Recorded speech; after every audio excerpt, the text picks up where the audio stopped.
Going to turn our attention to boxing now, and there's a big fight coming up on Sunday between Oscar De La Hoya and Manny Pacquiao, and boxing expert Paul Upham joins us in the studio now from secondsout.com. Welcome. Thank you. Oh, how are you? Good. All right, as I said, a massive fight between Pacquiao. He's going up 2 weight divisions. De La Hoya's going down 1. We used to see that many years ago. It used to happen all the time. Boxers would go up and down in weight divisions, but we don't really see that anymore. Yeah, this fight is very unusual. Doesn't happen very often. You've got De La Hoya going down in weight.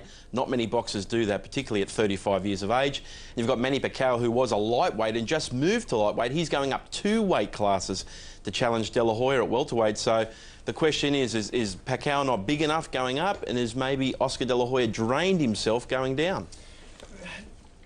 Not everyone was enthused about this when it was first announced, this fight, were they? They all thought it was a bit of a mismatch. But this Pacquiao, he is an absolute legend, isn't he? Look, Manny Pacquiao is clearly the #1 fighter in the world today. He's dominated over the last 10 years. He's really established his credentials coming from the Philippines, and we knew him here in the Pacific a few years ago, but he's crashed the American market. He's had some outstanding performances, and people love to see him fight because he's aggressive and he's got knockout power just like that against Juan Manuel Marquez. He brings the fans to the arena, and obviously Oscar De La Hoya, not the best boxer in the world anymore, but he's the most well-known, and he's earned the most money, and that's why they call him the Golden Boy. So it's a very exciting fight. Pacquiao's #1. De La Hoya wants to beat the #1, but people are saying it's a mismatch because Oscar's too big. Fair enough. How do you see it? I think people are not giving Manny Pacquiao enough credit. He is the best boxer in the world. Oscar De La Hoya is 35 years of age. He's lost a lot of weight to go down. He hasn't fought at this weight class for 6 years, which is a long time. I think he might be weakened going into the fight. I think Manny Pacquiao's going to catch up to him after about 6 rounds. If Oscar doesn't hurt Manny early in the fight, I think Manny Pacquiao can go on and win on points. But it'll be close. Where does Manny Pacquiao sit? You say that he's the best boxer in the world at the moment, so clearly he's a fighter who is at his peak. Do you think we've got Oscar De La Hoya a little bit frightened before this fight? Do you think he's done it with a bit of bluff and gusto, and as this fight draws nearer, he's realising that maybe the opponent he's chosen does have the power to smash him? I think Manny, at 29 years of age, is in his prime. There's no doubt about that. His last performance against David Diaz, a noted world champion lightweight, was just a demolition job. And I think that the more Oscar sees Manny Pacquiao, he'll realise the size difference isn't that much. There's a bit of a height difference there that you could see when they were standing together. But Manny Pacquiao is a true pound-for-pound #1 fighter. He's not a nobody. Oscar's not going in there for a nobody. And Oscar's been a very good fighter over the years, but I just suspect that the fighter of today, the best fighter of today, and it doesn't matter what you've done in the past, is going to win on the weekend. You said everyone's backing De La Hoya. There's plenty of pressure on him. How will that affect him? I don't understand Oscar's mindset, because he was always going to be criticised going into this fight because Manny's always going to be seen as the smaller boxer. So even if Oscar wins by a first or second round knockout, people are going to say, so what? He was meant to do that. There's really no reward there for beating him. So I don't understand. Obviously, he's going to be making millions and millions of dollars. We're talking $30, $40, $50 million possibly for Oscar. That's big, big money. Let's talk about that for a moment, the big money for Oscar De La Hoya. It's not the first time. It's probably the first time that he's earned that amount, but he's been in the 10s and 20s for a very long time now, has Oscar De La Hoya. Talk about the cultural differences for Manny Pacquiao coming from the Philippines and Oscar De La Hoya, who is obviously the mainstay and the best known fighter in the world. This is something like, I guess, a coming of age for Manny Pacquiao. He's arrived at a situation whereby it was only a few years ago that he was driving around in a beaten up old Honda without any air conditioning. Yeah, that is an important point, because Manny Pacquiao 15 years ago, very poor family, really had to struggle to work his way up, and he became a world champion at flyweight and just built himself up. But he is a true hero. We talk about heroes in Australian sport.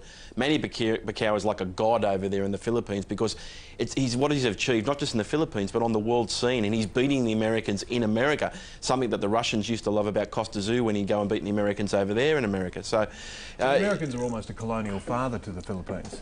After the Second World War was where they had all their bases, so it's to beat them for the Filipinos is amazing. Well, you don't really hear about the Philippines much about other sporting scenes, so boxing is a huge sport over there, and Manny Pacquiao is like a god, as I said. So for him to go over there and beat Oscar De La Hoya, not only would it be an upset in mainstream boxing, but around the world people were seeing an upset, but the people of the Philippines believe that Manny's going to do it.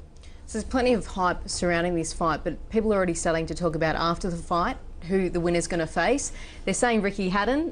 What fight would you prefer to see? Pacquiao, Hatton, or De La Hoya and Hatton? It's amazing in boxing. We can't even get to the event of the year. And this is boxing's event of the year. We won't know if it's the fight of the year until we see it, but it's certainly the event of the year for boxing. I'd like to see Manny Pacquiao win because I think it sets up beautifully the match with Ricky Hatton. We saw Ricky Hatton a couple of weeks ago against Paul Malignaggi. He was awesome. He's only 30 years of age. He's in his prime. He showed once again that he's still got it.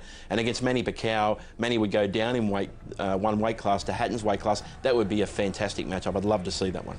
Yeah, he looked like he was in a bit of a different weight class when he stepped into the ring, didn't he, Ricky Hatton? It's interesting you talk about the hero, which the Pac-Man is in the Philippines. Ricky Hatton similarly is a hero in England, isn't he? Well, that's would be one of the biggest fights of recent time, just from fan support. You've got Manny Pacquiao has got tremendous fan support, but Ricky Hatton blows Manny away when it comes to his fan support. You've got thousands of Englishmen prepared to travel around the planet to go and follow him in big fights in America. And that's why people want to be involved in a fight with Ricky Hatton, because he brings the fan base. He brings not just the fans live to the arena, but a huge television audience in England. How important was that fight for Hatton against Malignaggi to win that? Plenty of people were doubting his form heading into that big fight. A lot of people were saying Ricky Hatton was finished, that he didn't have it anymore. And that fight at 30 years of age with a new trainer, Floyd Mayweather Sr., took over the reins this time, and he looked as impressive as the night he beat Costa Tszyu. I was there that night in England, and Ricky Hatton, to me, really got back to his best. And I think he showed that he still belongs there, and he would be a great fight with Manny Pacquiao. Let's talk about the tale of the tape between Oscar De La Hoya and Manny Pacquiao. You mentioned that De La Hoya was a bigger fighter, but when you look at the tale of the tape, it probably leans towards De La Hoya, but he has stamina issues, doesn't he? And the age and size then comes into play, doesn't it? All of the people picking De La Hoya to win, and I don't have a problem with people picking De La Hoya to win, but what concerns me is so many people are saying De La Hoya is going to win easy. I don't see that. It's not enough respect for Manny. But look, there's a height advantage. I think that going down in weight, Oscar's going to be a little bit drained to get down, and until he actually gets in a real fight, it won't show through. He's got a history of 6 or 7 rounds. We saw it last year against Floyd Mayweather Jr. Oscar was winning the fight, and then he ran out of gas.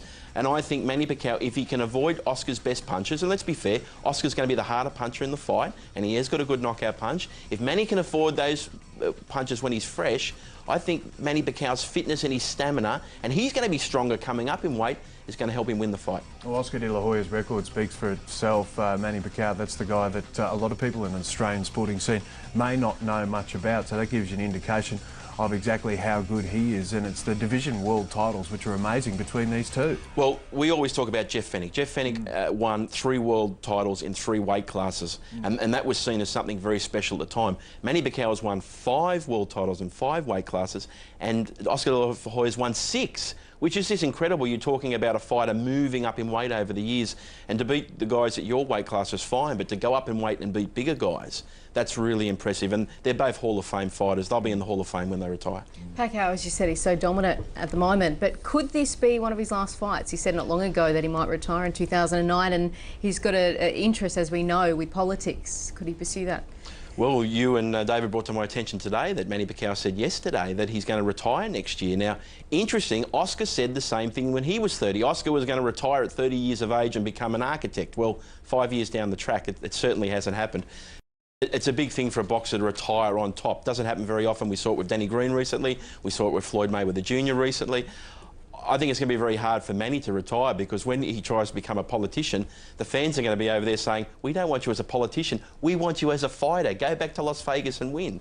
So I take it a little bit of a grain of salt. Let's see what happens next year with Manny, but if he can win this fight, he'll become an even bigger legend. Well, if he does manage to win and get more fans, I guess it adds up to more votes for him when he does try to turn his hand to politics, which he already has, and he lost the vote, which you mentioned, the reason why. They wanted him in the ring. They didn't want him in the political offices. Oh, if only we could say that to our politicians. Hey, quick prediction before we go.